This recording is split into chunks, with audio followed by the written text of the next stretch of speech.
I think that's where things start to go very wrong, isn't it? I mean, I wanted to specifically talk to you about two of the risks. One being addiction, and one being bullying. Often when we hear experts or so-called experts talking about addiction, they'll say, really, children aren't addicted, they perhaps exhibit obsessive behaviours. And I wondered if you could maybe talk to us a little bit about internet addiction as you see it and as you've experienced it. Yeah, we also don't really use the term addiction. We only use it, in just trying to explain this phenomena, which really exists. We call it excessive use or misuse, excessive use, because it's not yet acknowledged as a mental condition in the DSM-4 of the United States. So it's a sort of excessive use, and a lot of researchers do not think it's an addiction because no substance gets in the body.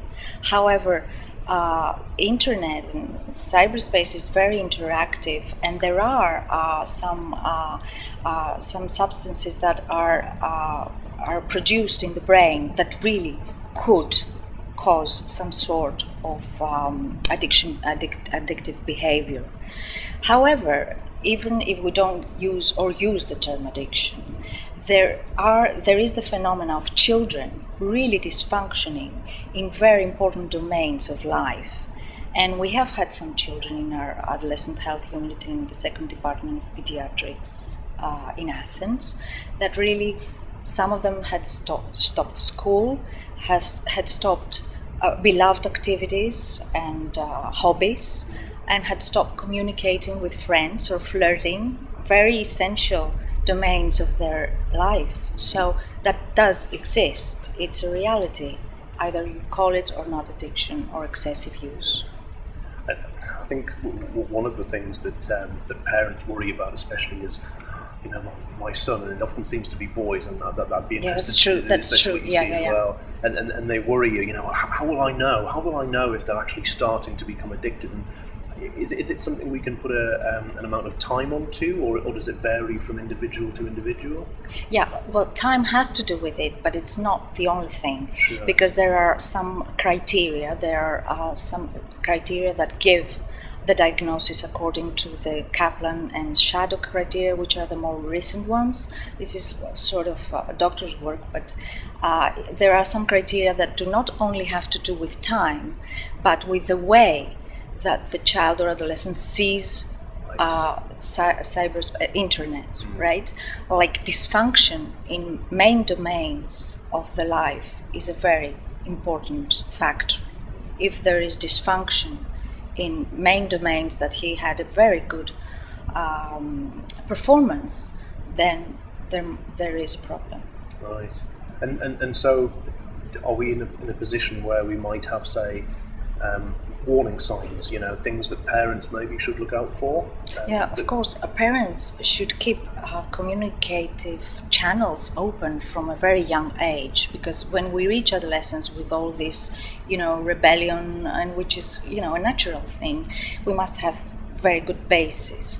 So parents should have communication channels and give very much emotional support to kids. And on the other hand, there must be a balance, giving emotional support and also putting limits. Children and adolescents do need limits, no matter if they seem that they don't. Limits show a lot of interest, a lot of, we really give an effort to putting limits. So parents should really try from young ages to be close to their children. So if an adolescent really becomes very much reserved, spends a lot of time on his own room, stops, communicating with friends, or even being very indifferent for his personal hygiene or how he looks, his clothes, or going to school, very big drop in his grades. There is a problem starting there, like putting a lot of energy and a lot of time in the computer.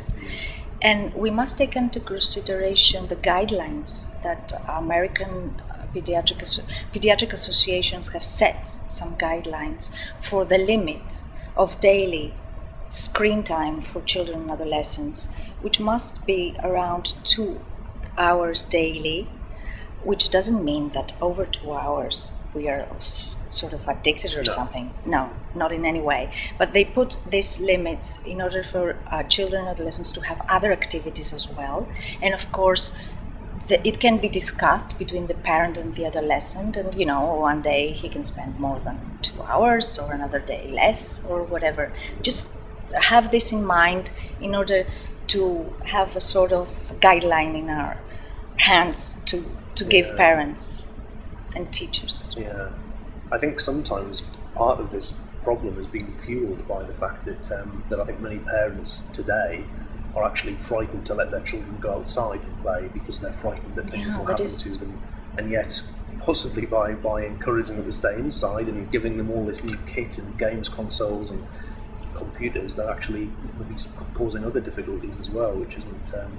It's hard for parents today, we must acknowledge that, because they are overoccupied, they come back at night very tired, maybe they do not have the energy to take care of children. It's very hard to create activities because, in Athens at least, for a child to go sporting, you need to have a car, you need to have time, you need to take him or her there. It's a sort of activity that parents have to be much involved.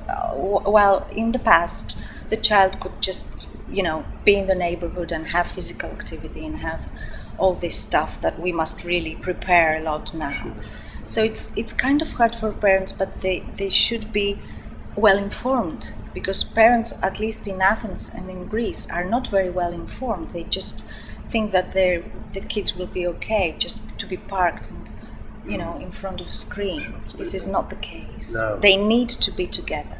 They need to have communication, no matter what their technology level is. It's not that. The kids will feel very nice to tell them about technology things. So yes, it's their world, isn't it? Yeah.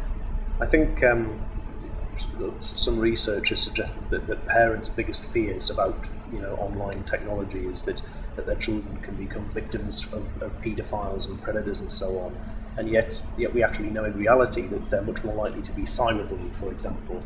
And you talked just a minute ago about the signs that a child might be becoming addicted, perhaps. Are there signs for a child who's being cyberbullied? Are they similar, or would you see? Yeah, they could be similar because the child really seems troubled. He or she might be very depressed while she was very happy and very, a child that was really living happily, and then she or he might be reserved and depressed and spending too much time on her own and really giving signals that she wants or he wants to confess something and really wants to talk to somebody about it. So communication is a very essential thing in this age. And something else that we didn't talk about, especially for internet addiction, is that in the literature there is a lot about comorbidity, like kids that develop addictive behaviors may have other situations, and this is the tip of the iceberg. And it's a matter of if the hen did the egg or the opposite. So what I wanted to comment on that is, in the literature there's about 60% of the kids that develop addictive behaviors that might have conditions like depression or hyperactivity or a lot of anxiety. So comorbidity is always an issue to be considered in addictive behaviors. And it goes back, I suppose, to this concept that we've been, I think, familiar with for a little while now, that potentially the children who are vulnerable in real life anyway will actually be the vulnerable ones to some of these internet problems as well. Oh yes, there are theories as well that children that will devote a lot of time in TV, or like they're couch potatoes, they will devote a lot of time in internet and so on and so on. But we must always keep in mind that the internet is very dynamic. It has a lot of power, and adolescence is by nature very vulnerable to excessive activity, no matter what, we had some excessive activity in our adolescence if we go back. So it's a vulnerable age, and when some medium has such power, because it's very interactive, because it has great opportunities, and because the kid really takes charge and he has feedback, it's something that really can drive him, very have very excessive use of it.